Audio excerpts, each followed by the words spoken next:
মনে হতো যে পরীক্ষা দিচ্ছিলাম পাস মার্ক পাচ্ছিলাম না, একটু ফেড আপ হয়ে যাচ্ছিলাম। আসলে বাস্তব পরীক্ষায় বিশেষ করে যে চাকরির পরীক্ষাগুলোতে আমি হচ্ছে যে রিয়েল টাইম এক্সামগুলো দিতাম, ওই এক্সামগুলোর প্রতিফলনই ওইখানে ঘটতো। বিশেষ করে আমার যে নার্ভাসনেস বা এক্সাম ফোবিয়া যে ব্যাপারগুলো ছিল, এটা অনেকটাই হচ্ছে কমে গেছিলো। বাংলাদেশের মধ্যে অন্যতম ট্রাস্টেবল এবং অথেন্টিক প্ল্যাটফর্ম হিসেবে লাইভ এমসিকিউ অনবদ্য। আমি এম মোহাইমিন ভুইয়া, আমি 45তম BCS-এ সাধারণ শিক্ষা ক্যাডারে সুপারিশপ্রাপ্ত। আসলে আমার যখন গ্র্যাজুয়েশন কমপ্লিট হয় তখন কয়েকজন বন্ধুর মাধ্যমে জানতে পারি এই প্ল্যাটফর্মটির কথা। আমি আর তৎক্ষণাৎ দেরি না করে 2021 সাল থেকেই হচ্ছে সাবস্ক্রিপশন নিয়েছি। আর সেই থেকে আমার এখন পর্যন্ত পথ চলা হচ্ছে লাইভ এমসিকিউর সাথে। ইন দ্য মিন টাইম আমি হচ্ছে অগ্রণী ব্যাংক অফিসার জেনারেল হিসেবে বর্তমানে কর্মরত আছি। আমার এই জার্নিটার সাথেও লাইভ এমসিকিউ ছিল এবং আমার কাছে মনে হয় বাংলাদেশের মধ্যে অন্যতম ট্রাস্টেবল এবং অথেন্টিক প্ল্যাটফর্ম হিসেবে লাইভ এমসিকিউ অনবদ্য। এবং আমি রিয়েলি গ্রেটফুল টু ইউ এবং আপনাদের টিমের কাছে আমি রিয়েলি গ্রেটফুল। আমার সবচেয়ে ভালো লাগে লাইভ এমসিকিউর হচ্ছে যে ফেভারিট বাটনটা আছে, যার মাধ্যমে আমরা হচ্ছে কোশ্চেনগুলো যেগুলো ইম্পর্টেন্ট বা নিজের কাছে একটু ডিফিকাল্ট মনে হয় ফেভারিট করে মার্ক করে রেখে তারপর হচ্ছে অন্য সময় পড়তে পারি এবং একসাথে পড়া হয়ে যায়। এটা হচ্ছে সবচেয়ে ভালো লাগে। আরেকটা আর্কাইভ সেশনটা, এটা আমাকে ভীষণভাবে আকৃষ্ট করে। কোনো কারণে কোনো পরীক্ষা মিস হয়ে গেলে তাতে পরবর্তীতে আমরা হচ্ছে ওই আর্কাইভ সেশন থেকে যে পরীক্ষাটা দিয়ে দিতে পারি বা হচ্ছে প্রশ্নগুলো পড়া হয়ে যায়, এটা আমার কাছে রিয়েলি হেল্পফুল ছিল। আর আরেকটা রিসেন্টলি মনে হয় একটা বাটন অ্যাড করেছেন আপনারা, কারেক্ট অ্যান্সার অ্যান্ড হচ্ছে রং অ্যান্সার, এটা রিয়েলি হেল্পফুল। আনডাউটেডলি এটা হচ্ছে ভীষণ হেল্পফুল ছিল। লাইভ এমসিকিউ চ্যালেঞ্জার গ্রুপের অ্যাডমিন হিসেবে আমি দীর্ঘদিন ছিলাম। তো এই অ্যাডমিন হিসেবে থাকতে পেরে আমার কাছে অন্যরকম একটা অনুভূতি সৃষ্টি হয়েছে। কারণ হচ্ছে এখানে আমি অ্যাডমিন হিসেবে দেখতে পেরেছি যে আমার মধ্যে যেই হচ্ছে আমার মতে যারা আমার সহযোদ্ধারা ছিল তারা কী প্রবলেম ফেস করে, অনেক সময় তাদের প্রবলেমের সাথে আমার প্রবলেমগুলো সিমিলার এক হয়ে যায়। সেক্ষেত্রে আমরা হচ্ছে ডিসকাশনের মাধ্যমে কীভাবে হচ্ছে রিমুভ করা যায় সেগুলো নিয়ে যে প্রাণবন্ত আলোচনাটা করতাম, এর মাধ্যমে আমার কাছে মনে হতো যে অনেক কিছু শেখা হয়ে যায়। তাছাড়া হচ্ছে টিম ওয়ার্ক করার যে ব্যাপারটা, এক্সপিরিয়েন্সটা, এটা রিয়েলি হচ্ছে অ্যামেজিং।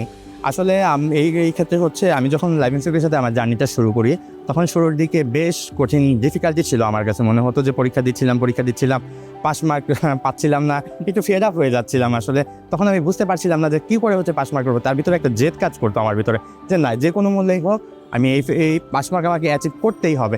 এবং একটা পর্যায়ে দেখা গেল আমি ফার্স্ট মডেল টেস্টে যখন উইকলি মডেল টেস্টে পাস করলাম, আমি সত্যিকার অর্থে ভীষণভাবে কনফিডেন্ট হয়ে গেলাম। তারপর সেই যে ফার্স্ট মডেল থেকে পাস করার পর থেকে আস্তে আস্তে আমার লেভেলটা একটু বুস্ট আপ করার চেষ্টা করলাম এবং ধীরে ধীরে আমি যেটা সফলতম হয়েছে। এবং বাস্তব পরীক্ষায় বিশেষ করে যে চাকরির পরীক্ষাগুলোতে আমি হচ্ছে যে রিয়েল টাইম এক্সামগুলো দিতাম, ওই এক্সামগুলোর প্রতিফলনই ওইখানে ঘটতো। বিশেষ করে আমার যে নার্ভাসনেস বা এক্সাম ফোবিয়া যে ব্যাপারগুলো ছিল, এটা অনেকটাই হচ্ছে কমে গেছিলো। একটু ম্যাথ নিয়ে, ইংলিশটা নিয়ে ফোবিয়া সেরকম ছিল না, কিন্তু আমি একটু ম্যাথ নিয়ে একটু ফোবিয়া ছিল।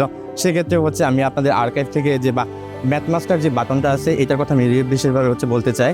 এটা থেকে প্র্যাকটিস করে আমার নিজের লেভেল অনেক বুস্ট আপ হয়েছে এবং আমি আশা করব যে আমাদের অন্য যারা আছে এই প্ল্যাটফর্ম যারা ইউজ করতে চায়, এখনও প্রপারলি ইউটিলাইজ করতে চায়, তাদের জন্য আমি বলবো ম্যাথ মাস্টার এবং ইংলিশ মাস্টার যে দুটা বাটন আছে স্পেশাল, এই দুইটাতে বিশেষভাবে হচ্ছে যেন তারা কনসেন্ট্রেট করে। কারণ একটা জব পেতে গেলে আমার মতে হচ্ছে ম্যাথ এবং ইংলিশের জন্য রিকোয়ার্ড যে হচ্ছে কোয়ালিফিকেশনটা দরকার হয়, রিকোয়ার্ড যে হচ্ছে কম্পিটেন্সিটা দরকার হয়, এটা আমাদের অ্যাচিভ করতে রিয়েলি এই দুইটা বাটন ভীষণভাবে কার্যকরী, ভীষণভাবে এফেক্টিভ। কখনো হাল ছাড়ার কোনো ওয়ে ছিল না আমার। আমি কখনো হচ্ছে কি বলবো, এটা বেশি বলা হয়ে যাবে কিনা, আমি আসলে ওই যে একটা গান আছে না, যে যদি লক্ষ্য থাকে অটুট, বিশ্বাস রাখো হৃদয়ে, হবেই দেখা হবে বিজয়। আমি আসলে এইটাই আমার মোটো আর কি।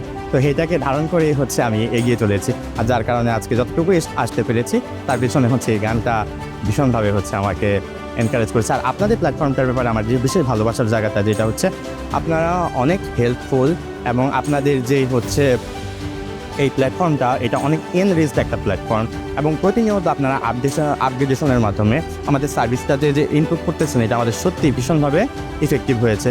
আর সাবস্ক্রিপশন ফির ব্যাপারটা বলবো, এই ক্ষেত্রে হচ্ছে আপনারা অনেকটা লিবারেল এবং স্টুডেন্ট ফ্রেন্ডলি। আমি বলবো যে আপনাদের এই ধারাটা যেন অব্যাহত থাকে এবং তার পাশাপাশি হচ্ছে এই কার্যক্রম যেন আরেকটু বিস্তৃত হোক, আমি এটা চাই।